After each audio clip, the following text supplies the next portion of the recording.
में दे करके ढक करके पति को देती है कि ले जाइए मेहमान को पिला दीजिए। उस समय में पत्नी डायरेक्ट अपना जो है ना मेहमान के पास नहीं जाती थी। महिला जो है घर में है, चाय बना दी, भोजन बना दी, अपना पति जो है जेंट्स को पिलाने गया। जब चाय बना दी और वो पिलाने जाता है वो पति उसका वो मेहमान को, तो मेहमान कप उठाता है, चाय का कप, और जब लेता है मुंह के पास तो वह मेहमान कहता है, गेस्ट कहता है कि चाय में मक्खी गिरी है। वो गेस्ट कहता है इस चाय में मक्खी मरी है, मक्खी गिरी है। इतनी बात जब वो सुनता है घर वाले, बड़ा लज्जित होता है, बड़ा मन में दुख होता है। इतने दिन पर मेहमान आए और देखो चाय बनाई और इसमें भी गड़बड़ हो गया। वो तुरंत लेता है चाय और कहते हैं इसकी सॉरी है ना, आप छोड़ दीजिए, दूसरी बना के हम ला देते हैं। वो लेके चला जाता है। पत्नी सुनती है कि चाय में मक्खी गिरी है, वो तो लाज से जो है ना, वो बेचारी इतनी मेहनत से चाय बनाई, इतने दिन पर मेहमान आए और ये चाय में मक्खी गिर गई, कितना दुख का बात। वो बेचारी बहुत शर्मिंदित होती है और फिर वो दूसरी चाय बनाती है। जब दूसरी चाय बनाती है और फिर देती है, वो घर वाले ले जाते हैं, मेहमान को देते हैं। मेहमान जैसे वो मुंह के पास लेता है फिर कहता है वही बात, चाय में मक्खी गिरी है, चाय में मक्खी मरी है। अब तो वो घर वाले परेशान हो गए, क्या बात है, एक बार मक्खी गिरी थी, दूसरी बार भी।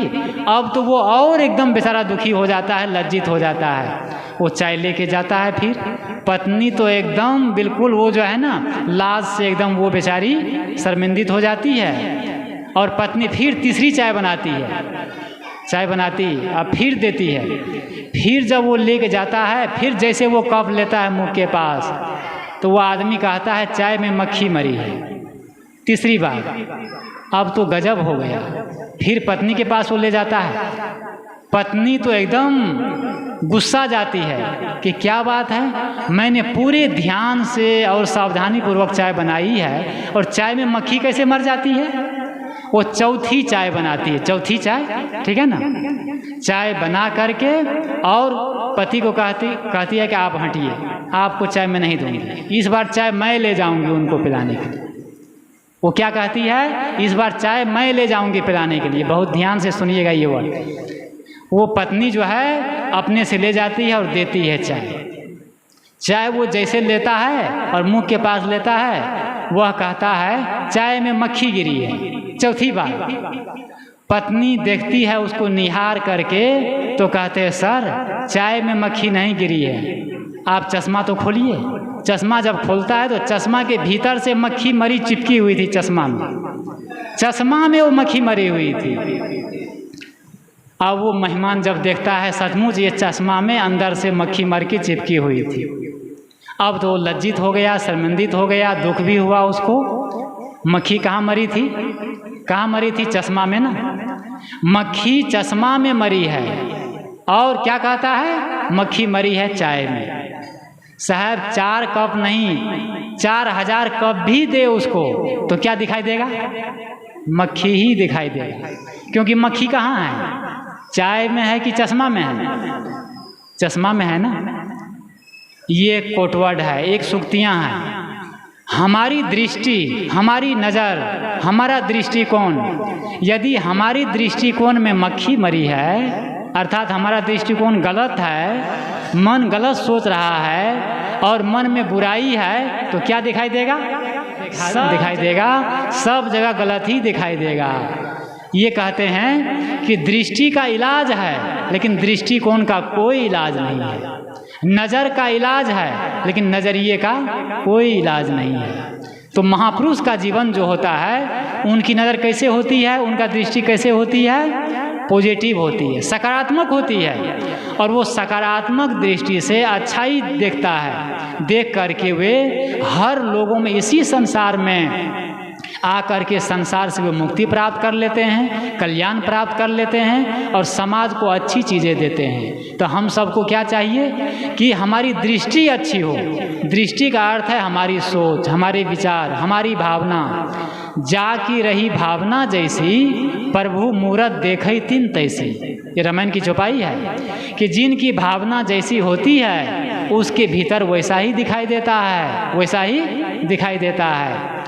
तो ये कहते हैं कि चश्मा, यदि हम चश्मा में मक्खी मरी है, मक्खी चिपकी हुई है, तो पानी में भी, दूध में भी, शरबत में भी, चाय में भी, जहाँ भी जाएंगे तो वहाँ मक्खी ही मक्खी दिखाई देगी, है ना, मक्खी ही दिखाई देगी। तो किसको बदलना है? चाय को बदलना है कि चश्मा को बदलना है?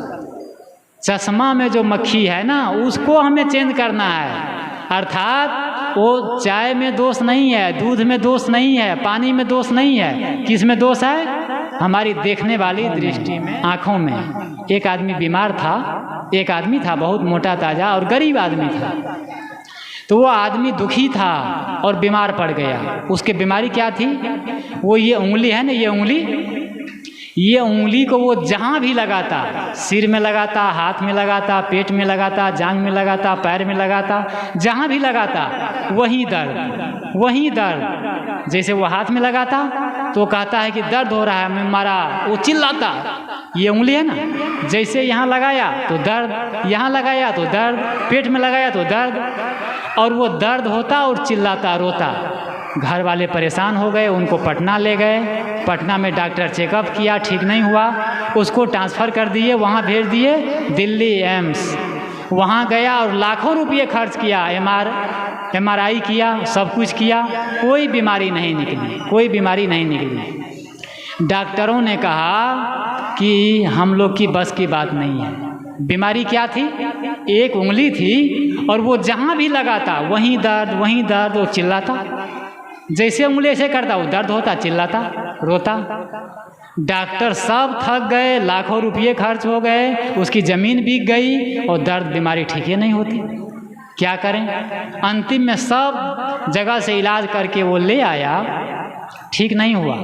घर में आकर के थक मार के बैठ गया। जब 15 दिन हो गए वो, तो घर में एक संत आए, संत पारखी, संत विवेकी। तो लोगों ने देखो, जब आदमी सब जगह से हार जाता है, दवाई कराते कराते हार जाता है, तब कहाँ जाता है? मंदिर में, गुरुजनों के पास, है ना। जब दवा से काम नहीं चलती है तब एक आता है दुआ, है ना। कहते हैं जो काम दवा से नहीं होती है वो काम दुआ से होती है। और सच्चे सद्गुरु मिल जाए तो बात खुदा से होती है, बात खुदा से होती है।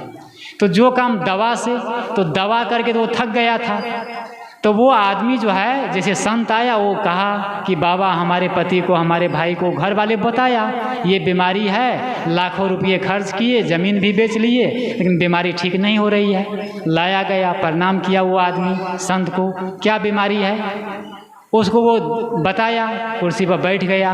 फिर वो उंगली लगाया, जहाँ उंगली लगाता वहीं दर्द, वहीं दर्द, वहीं दर्द, वो रोता। संत ने क्या किया जानते हैं? संत कहता है बेटा इधर आओ। उसको ले आया, बुलाया, और वो जो उंगली है ना, उंगली को पकड़ा। उंगली को जब पकड़ता है तो जहाँ उंगली है ना, ये अग्रभाग उंगली का, बस उंगली को जैसे पकड़ा तो वो उंगली में ही दर्द था, यहीं इसी उंगली में दर्द था। और ये दर्द वाला उंगली जहाँ भी लगाता तो उसको दर्द होता। उस संत ने कहा कि इस उंगली का इलाज करो, इसका मलहम पट्टी करो, सब दर्द खत्म हो जाएगा। उसका इलाज किया गया, बस 2-4 रुपये 10 रुपये में ठीक हो गया बीमारी। दर्द कहाँ था? दर्द ये उंगली में था, है ना। उंगली के बिल्कुल अग्रभाग में दर्द था, और वो उंगली जहाँ भी लगा था उसको दर्द होता। वो कहता पेट में दर्द है, और पैर में दर्द है, सिर में दर्द है। तो पेट में दर्द था, पेट में दर्द नहीं था, दर्द था उंगली में। और इलाज हो रहा है, MRI हो रही है, और पूरे चेकअप हो रहा है। तो दर्द कहाँ है? हम सबके जीवन में ये जो है ना, एक घटना है, एक मतलब मैसेज है कि मनुष्य के मन आज विकृत है, भावना विकृत है, सोच विकृत है। मन में दर्द है, मन में घृणा है, मन में द्वेष है, मन में अशांति है, मन में पाप है। तो वो पाप, वह घृणा, वह द्वेष, वह विकार कहाँ दिखाई देता है? संसार में, दूसरों में। कबीर साहब कहते हैं बुरा जो खोजन मैं चला, बुरा न मिलिया कोई, और जो दिल खोजा अपना, मुझसा बुरा न कोई। कबीर साहब क्या कहते हैं? सबसे बुरा व्यक्ति मैं हूँ, बुरा जो खोजन मैं चला बुरा न मिलिया कोई। यहाँ सिंहावलोकन करना है हम लोग को कि हम लोग महापुरुषों की जयंती मनाते हैं। जैसे आज सदगुरु श्री अभिलाष साहब की जयंती है, उनका जीवन 80 साल, वे 80 साल रह के तब शरीर छोड़े, और जब शरीर छोड़े तो लगा कि अभी और 20 साल जीते। सब लोग कहते थे कि अभी और 10 साल 20 साल गुरुदेव जी जीते। मतलब इतना बढ़िया जीवन जिए कि लगता था कि जीवन और जीते, कम पड़ गया। इसीलिए कहते हैं कि जियो इतना कि जिंदगी कम पड़ जाए, हंसो इतना कि रोना मुश्किल हो जाए। किसी को पाना तो किस्मत की बात है, लेकिन चाहो इतना कि परमात्मा भी देने के लिए मजबूर हो जाए, परमात्मा भी देने के लिए मजबूर हो जाए। जियो इतना कि जिंदगी कम पड़ जाए। ऐसा सुंदर जीवन जिए, इतना बढ़िया जीवन जिए, इतना हम धर्म करें, परोपकार करें, भक्ति करें और दूसरों के काम,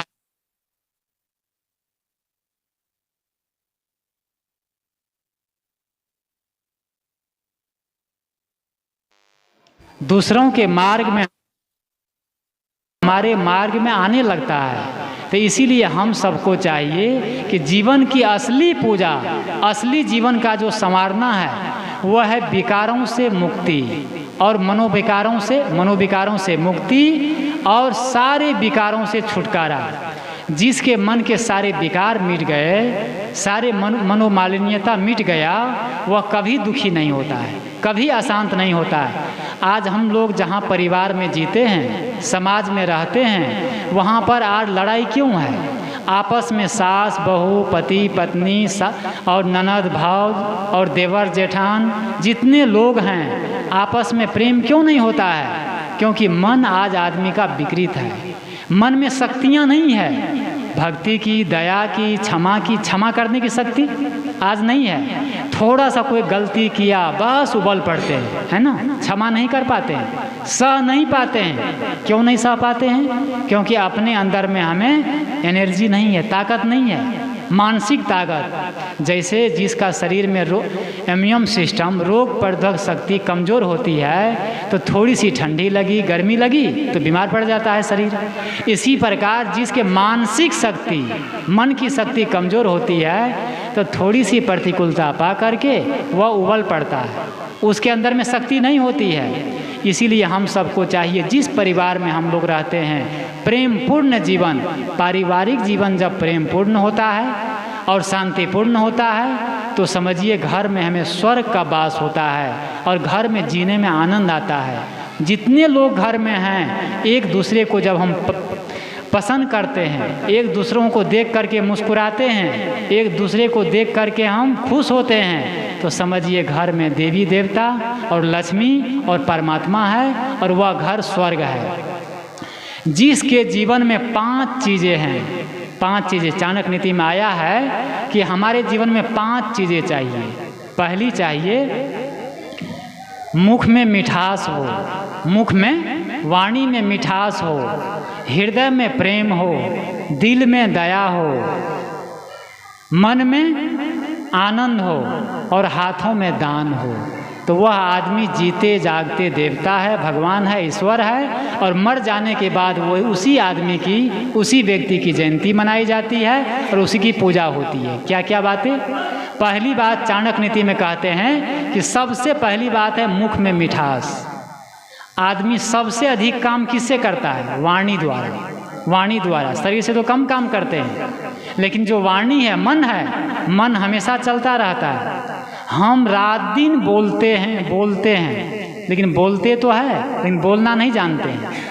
क्या बोलते हैं? किसी ने कहा है, आज आदमी यदि एक दूसरे के बारे में बोलने की बजाय एक दूसरे से बोलना सीख जाए तो उसका घर स्वर्ग बन जाएगा, घर वैकुंठ बन जाएगा। क्या कहते हैं? एक दूसरे के बारे में बोलने की जगह हम क्या करते हैं? एक दूसरे के बारे में बोलते हैं। एक दूसरे के बारे में बोलने के बाद है कि एक दूसरे की निंदा चुगली, है ना, जैसे 2-4 महिलाएं या जो लोग बैठेंगे तो वहाँ ज्ञान की चर्चा, भक्ति की चर्चा, शांति की चर्चा करते हैं आपस में। तो आपका मन कैसा है, भक्ति हो रही है कि नहीं, घर में सब लोग अच्छे से है कि नहीं, इसकी चर्चा नहीं करेंगे। बस उसकी बहू ऐसी है, उसकी सास ऐसी है, उसका ये ऐसा है, वो ऐसा है, मतलब नेगेटिव, एक दूसरे के बारे में खाली निंदा चुगली बस ये करते रहते हैं। वो जो कहते हैं कि 2 लड़के गप कर रहे थे, 2 लड़के, तो एक लड़का ने कहा कि तुम जानते हो मेरी माँ इतनी ज्ञानी है, इतनी विदुषी है, इतनी समझदार है, इतनी पढ़ी लिखी है कि कोई भी विषय दे दो, कोई भी विषय दे दो तो घंटों बोल सकती है। एक लड़का ने कहा कि मेरी माँ इतनी समझदार है कि कोई भी विषय दे दो तो 3 घंटा बोल सकती है मेरी माँ। तो दूसरे लड़का ने कहा कि बस इतनी सी बात, अरे मेरी माँ की बात सुनो, मेरी माँ तो इतनी ज्ञानी है, इतनी विदुषी है, इतनी पढ़ी लिखी है कि विषय हो या ना हो दिन भर बोलती रहती है। क्या फर्क पड़ता है दिन भर बोलने में? अर्थात एक दूसरे की निंदा चुगली। यहाँ कहते हैं कि वाणी में मिठास हो। यदि वाणी से हम मीठा बोलना शुरू कर दें, सबसे दूसरों को जीतने का, दूसरों को बस में करने का और धर्म का सबसे पहला मार्ग है कि हम मीठा बोलना सीखें। क्या है? मीठा बोलना। जो आदमी मीठा नहीं बोल पाता है वह आदमी इस दुनिया का सबसे दरिद्र आदमी है और सबसे गरीब आदमी है। ये चाणक्य नीति कहती है, नीति कहती है। क्या कहती है कि जो आदमी मीठा नहीं बोल पाता है वो सबसे ज़्यादा कृपण है, सबसे ज़्यादा दुखी है और वो कंजूस है। हम इतना भी ना कर सके, पैसा लगता बोलने में, क्या लगता है मीठा बोलने में? कोई पैसा नहीं लगता है। कबीर साहब ने कहा मीठा सबसे बोलिए सुख उपजे चहुओर, वशीकरण यह मंत्र है तजिए वचन कठोर। कबीर साहब कहते हैं कि दूसरों को बस में करने का एक मंत्र है। कौन सा मंत्र है? मीठा सबसे बोलिए सुख उपजे चहुओर और वशीकरण यह मंत्र है तजिए वचन कठोर। कठोर बोलना छोड़ दो और मीठा बोलना शुरू कर दो तो दूसरे लोग अपने आप आपके नज़दीक आने लगेगा, आपके बस में हो जाएगा। ये रामायण ये साक्षी है। रावण अपने भाई विभीषण को कटु कह के, है ना, कटु कहा। जब विभीषण ने समझाया कि भैया सीता माता को लौटा दीजिए, ये आप राजा है, आपके पास कोई कमी नहीं है, आप इसको लौटा दीजिए, तो रावण ने कटु कहा, अपशब्द कहा और कहते लात भी मारा। तो अपने भाई को कटु कह करके अपमान करके क्या कर लिया? और दुश्मन बना लिया। और जब विभीषण श्री राम जी के पास आए तो आते ही श्री राम जी सीने से लगा लिए और मुस्कुराए और मीठा बोले। तो दुश्मन के भाई विभीषण को भी श्री राम कौन बना लिए? अपना मित्र बना लिए। अगर विभीषण न होता श्री राम के पास तो शायद लंका पर विजय प्राप्त करना मुश्किल था श्री राम के लिए।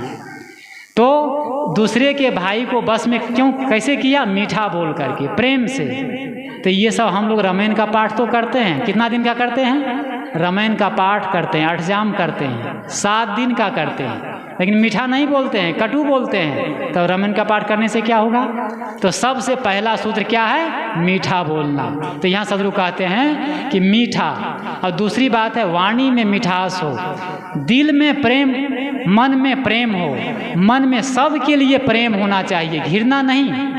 जिंदगी प्रेम के लिए ही कम पड़ती है, लेकिन लोग नफरत के लिए कहाँ समय निकालते हैं। किसी मनीषी ने कहा कि हमारी जिंदगी प्रेम के लिए ही कम पड़ती है, प्यार करने के लिए कम पड़ती है, मीठा बोलने के लिए कम पड़ती है। साहब हम लोग को ध्यान साधना स्वाध्याय पूजा करने के लिए समय कम पड़ जाता है सबको, जो अच्छे लोग हैं। तो जिंदगी प्यार करने के लिए ही कम पड़ती है। लेखक कहता है पता नहीं लोग घृणा के लिए कहाँ समय निकाल लेते हैं, घृणा के लिए, पाप के लिए कहाँ समय निकाल लेते हैं। तो यहाँ कहते हैं मन में प्रेम हो। जिसके मन में सबके लिए प्रेम है, सबके लिए वात्सल्य है, वो सचमुच महापुरुष है, संत आत्मा है और सचमुच वो देवी देवता है। तो हम सबको पहला सूत्र क्या है कि मन में प्रेम हो।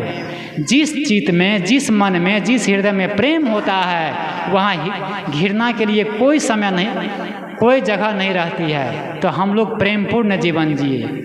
और तीसरा सूत्र है दिल में दया हो, दिल में दया होना चाहिए। दया क्या है? जो दुखी है उसको देख करके दुखी हो जाना, और जो सुखी है उसको देख करके सुखी होना, ये दया की पहचान है, भक्ति करने वालों की पहचान है, सज्जन की पहचान है, अच्छे लोगों की पहचान है। क्या पहचान है? दुखी आदमी को जब अच्छे लोग देखते हैं, दयावान आदमी देखते हैं, तो दुखी हो जाते हैं, द्रवित हो जाते हैं और सोचते हैं ये सुखी हो। और जब सुखी आदमी को देखते हैं अच्छे लोग, तो वो सुखी हो जाते हैं, कहते वाह कितना बढ़िया है, और फूले फले, और ऊंचा उठे, और बढ़िया हो। ये कौन सोचता है? जो महान आत्मा होता है। लेकिन जो दरिद्र आत्मा होता है वो देख करके जलने लगता है, वो घृणा करने लगेगा, वो निंदा चुगली करने लगेगा। और जो धन को देख करके, बड़ों को देख करके, कार को देख करके, महल को देख करके जलेगा, उसके जीवन में, उसके घर में कभी कार, बंगला, कोठी, पैसा और लक्ष्मी कभी नहीं आएगा। क्योंकि वो पैसा से ही घृणा कर रहा है, वो लक्ष्मी से ही घृणा कर रहा है, वो मकान से ही घृणा कर रहा है। किसी के मकान, किसी की ज़मीन, किसी की उन्नति, किसी का पद और किसी के पैसा को देख करके यदि मन में हमें द्वेष होता है, घृणा होती है, और तो समझिए कि आप गरीब होने के लिए आप ठान लिए हैं। क्यों? क्योंकि ये धन जो है, लक्ष्मी जो है, अपना पराया नहीं है, ये सबका है। और आप धन से ही नफरत कर रहे हैं, आप उन्नति से ही नफरत कर रहे हैं, आप उन्नति से ही नफरत। तो उन्नति, पैसा, लक्ष्मी आपके जीवन में कभी नहीं आएगा, आपका घर कभी सुंदर नहीं होगा, आपका परिवार कभी नहीं अच्छा होगा। तो क्या है? धनियों को देख करके, उन्नतशील लोगों को देख करके, प्रगति को देख करके हमें प्रसन्न होना चाहिए, खुश होना चाहिए। तो कहते हैं दिल में दया हो, और दिल में दया हो, और हाथों में दान का पात्र हो तो आदमी महान होता है। हाथ में दान हो। हम सबको जो कुछ मिला है प्रकृति, परमात्मा, विधाता की ओर से, वो हमारा ही नहीं है, उसमें बहुत लोगों का हिस्सा है। तो जो मिला है उसमें हमें कोई दान धर्म भी करना चाहिए, दान धर्म परोपकार। एक छोटा सा मैसेज करके मैं विराम दूंगा कि एक, वो कई बार आप लोग सुने होंगे कि एक सुपर मार्केट था महानगर में, उसके नीचे जो मेन गेट था वहाँ एक 12 साल का लड़का बैठता था, जूते में पालिश करता था दान पर। जो दान क्या होता है? 1 रुपये हम देते हैं तो हमारे पॉकेट में, हमारे घर में 100 रुपये आता है। वो लड़का पालिश करता, बाबू लोग आते लोग और जाते वो सामान खरीदने, जूते में पालिश कराते। वह लड़का का एक दिन जो पालिश करता था, उसका बर्थडे था, जन्मदिन था। वो सुबह सुबह उठा, भगवान की भक्ति किया, पूजा किया, और मन में संकल्प करता है कि आज जो 40वां व्यक्ति आएगा जूते में पालिश करने के लिए, उसके जूते के पालिश में फ्री में करूँगा, फ्री में, पैसा नहीं लूँगा, जन्मदिन के उपलक्ष्य में। चला गया, बैठा, लोग आने लगे, जूते में पालिश करते गए। जब 40वां व्यक्ति एक आया, 40वां व्यक्ति सुटेड बूटेड बाबू, वो जूता दिया, उसका जूता था फटा हुआ था। वो लड़का लिया, जूता को सिलाई किया, और सबसे कीमती पालिश, जो कीमती पालिश था ना, वो लगाया, और आधा घंटा तक पालिश करता रहा, करता रहा, करता रहा।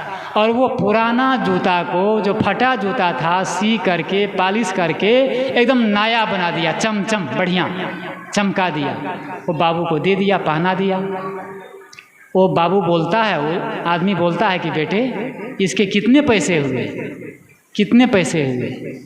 तो लड़का तो संकल्प है ना, जो 40वां जो व्यक्ति आएगा उसका मुझे पैसा नहीं लेना है, मुझे जन्मदिन के उपलक्ष्य में उसको मैं फ्री में मतलब पालिश करूँगा। वो लड़का कहता है बाबूजी 1 टका नहीं, कुछ पैसा नहीं चाहिए, आप जाइए। वो आदमी कहता है क्यों? तुमने मेरा पुराना जूता को नया बना दिया और आधा घंटा मेहनत किया, बोलो कितना पैसा हुआ? वो लड़का हाथ जोड़ता है, प्रणाम करता है कि बाबूजी मुझे कोई पैसा नहीं चाहिए, आप जाइए। आदमी तो और वो भी दिमागदार था, विवेकी था। वो आदमी कहता है बेटा क्यों, आखिर पैसा क्यों नहीं लोगे? तो लड़का कहा बाबू नहीं लेंगे। क्यों नहीं लोगे? लड़का बोलता है कि बाबूजी आज मैं संकल्प किया है अपने भगवान के पास, परमात्मा के पास घर में, कि 40वां व्यक्ति जो आएगा, आज मेरा जन्मदिन है और जन्मदिन के उपलक्ष्य में उस व्यक्ति 40वां व्यक्ति का मैं फ्री में गिफ्ट में मैं जूते में पालिश करूंगा और 40वां व्यक्ति आप ही है। आप जाइए, मैं जन्मदिन के उपलक्ष्य में आपके जूते में फ्री में गिफ्ट में मैं पॉलिश कर दिया, आप जाइए, मुझे कोई पैसा नहीं चाहिए। इतनी बात जब वो बाबू सुनता है वो आदमी, तो उसका दिल तो पिघल जाता है। मैं क्या कह रहा हूँ, दिल में दया है, उसका दिल जो है पिघल जाता है। वो आदमी एकदम आत्मीयता भाव से पूछता है, बेटे तुम ये बता दो, पैसा नहीं लेना, लेकिन तुम ये बताओ आम तौर पर तुम जूते के पॉलिश करने का कितना पैसा लेते थे और लोगों से? तो कहा बाबूजी 5 रुपये। बहुत पुराने समय की बात है, आज से 50 साल पहले की बात। वो लड़का कहता है कि बाबूजी 5 रुपये लेता था। बस वो बाबू जो था वो आदमी, वो पैकेट में हाथ दिया, पर्स निकाला और 500 का नोट खींचता है। 500 के नोट लेता है और उसके हाथ में ऐसे देते हुए मुट्ठी में कहता है, बेटे ये जूते में पॉलिश करने का मैं पैसा नहीं दे रहा हूँ, ये तुम्हारे जन्मदिन पर मैं पूरे घर वालों को मिठाई खाने के लिए ये पैसा दे रहा हूँ। ये पैसे तुम्हें गिफ्ट में जन्मदिन के उपलक्ष्य में तुम्हें मिठाइयाँ खाने के लिए ये 500 रुपये में देता हूँ। वो 500 रुपये दे दिया। कितना का त्याग किया?